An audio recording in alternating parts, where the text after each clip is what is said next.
Сәлем мен оқырмандарым. Сіздерді өзімнің ғылыми жаңалығыммен таныстырғым келеді. Ол үшін ең алдымен жер анамыздың бүгінгі жағдайын назарларыңызға ұсынамын. Әрине, бұл суреттер мен бейнежазбалар ғаламшар тұрғындарының көңіліне қаяу салары анық. Себебі бүгінгі күні адамның белсенді әрекеті жерге қалпына келтірілмейтін зиян келтіруде.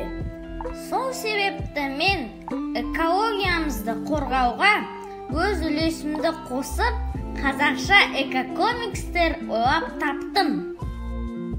Ғылыми жұмысымның алғашқы бөлімінде комикстердің тарихын зерттеп, бүгінгі күнгі экологиялық мәселелерді қарастырдым. Зерттеу жұмысымның практикалық бөлімінде комикстердің баланың дамуына тигізер әсерін анықтау үшін психология және педагогика ғылымдарының PhD докторы профессор Муршида апаймен сұхбаттастым. Сондай-ақ оқушылардың экокомикстерге деген қызығушылығын анықтау үшін Google формасы арқылы сауалнама жүргіздім.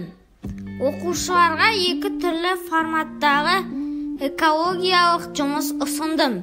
Біріншісі мәтін болса, ал екіншісі өзім жасаған шағын суретті әңгіме. Комикстердің оқушыларды қызықтырып, білім алу процесінің тиімділігін арттыратындығы оқушылардың жауаптарынан анық байқалады.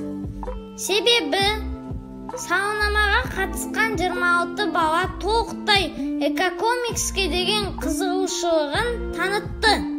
Өз жобамды қорытындылай келе, экокомикстер жаңа заман талабына сәйкес балалардың қызығушылығын арттырып қана қоймай, эко-тәрбие мен эко-сауаттылықты қалыптастыратын оқу құралы да бола алады деген қорытынды шығарамын.